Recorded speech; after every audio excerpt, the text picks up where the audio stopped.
Apa kabar Om? Baik. Oke, Om, ada pertanyaan dari teman-teman pemuda nih. Om, apa sih tujuan hidup?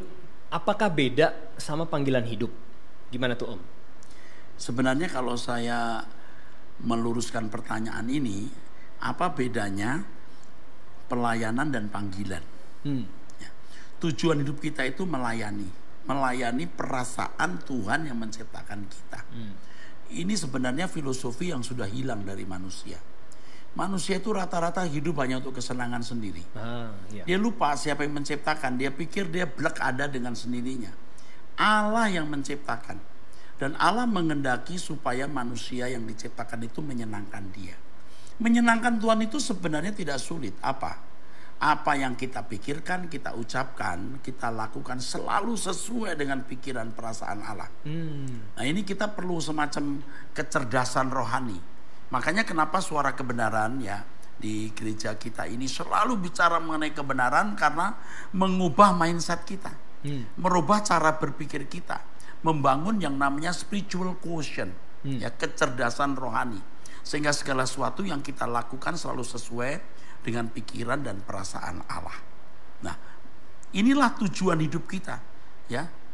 Jangan berpikir bahwa kita ini diciptakan untuk sesuatu yang bagaimana begitu. Sederhana saja. Yang kau pikirkan, yang kau ucapkan, yang kau lakukan selalu sesuai dengan pikiran dan perasaan Allah. Sesederhana itu Om ya? Ya sederhana. Dan artinya tidak harus melayani Allah itu di dengan gereja. Jadi pendeta. Gitu. Tidak jadi pendeta. Nah, panggilan itu bicara mengenai tempat kita yang istimewa, yang khusus, yang unik, yang mungkin, yang bukan mungkin, tidak sama dengan yang lain. Tidak sama. Oke. Jadi panggilan itu bicara mengenai tempat khusus yang kita miliki untuk memperagakan bagaimana kita menyenangkan Tuhan di bidang yang Tuhan berikan. Maka masing-masing orang punya bakat. Ya. Maka masing-masing orang memiliki talenta. Ada yang bakatnya ini, ada yang bakatnya itu. Oleh sebab itu setiap orang harus mengembangkan bakat. Harus makin expert, makin ahli di bidangnya. Dan itulah bentuk dari pelayanan itu. Jadi jangan berpikir bahwa jadi pendeta lebih rohani dari pedagang. Jangan berpikir bahwa menjadi pendeta lebih rohani dari seorang praktisi hukum atau tenaga medis. Di tempat di mana Tuhan memberikan kita bakat dan kita mengembangkan keahlian, disitulah kita memerankan panggilan kita untuk melayani Tuhan atau untuk menyenangkan hatinya. Itulah sebabnya Alkitab berkata bahwa mempersembahkan tubuh sebagai korban yang hidup, yang kudus dan yang berkenan itu ibadah yang sejati. Nah banyak orang berpikir kalau orang sudah ke gereja itu beribadah.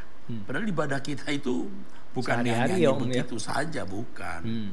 Tapi bagaimana kita mengembangkan bakat, mengembangkan talenta, kita makin ahli di bidang kita, yang kemudian kita bisa mendatangkan damai sejahtera ke manusia lain.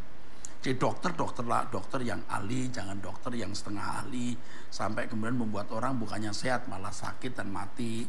Ya, jadi praktisi hukum yang cerdas untuk membela kebenaran, jangan maju tak gentar membela yang bayar, tapi tegakkan keadilan. Ya, betul. Kalau mau jadi pendeta, ya jadi pendeta yang betul-betul memotivasi jemaat untuk hidup suci, untuk memiliki kelayakan hidup di langit baru bumi baru, dan memotivasi jemaat untuk kerja keras, untuk memotivasi jemaat memiliki tanggung jawab dalam hidup. Saya kira begitu tuh Res. Ngerti nggak maksud Jadi, saya? Jadi tujuan hidup setiap orang itu sama Om ya, yaitu untuk menyenangkan Tuhan, menciptanya gitu ya. Dan simple tadi yang saya bilang simple tadi itu. Tapi panggilan hidupnya ini yang bisa berbeda-beda dan spesifik setiap orang. Setiap orang spesifik. Dan ajaibnya tidak ada orang yang sama. Sama-sama dokter pun tempatnya beda, pasiennya bisa beda. Itu unik sekali. Apakah ini berhubungan dengan experience-nya kita, background keluarga kita, talenta kita, berhubungan sama itu Om ya? Gen kita. Ya. Nah itu kekhasan yang kita miliki Res. Nah itulah tempat kita mengabdi kepada Tuhan. Tempat kita menyenangkan Tuhan di bidang yang Tuhan percayakan kepada kita masing-masing. Maka anak muda harus bekerja keras, harus belajar rajin, giat memaksimalkan potensi, karena itulah pelayanan. Dan tujuannya satu ya, menyenangkan penciptanya. Amin.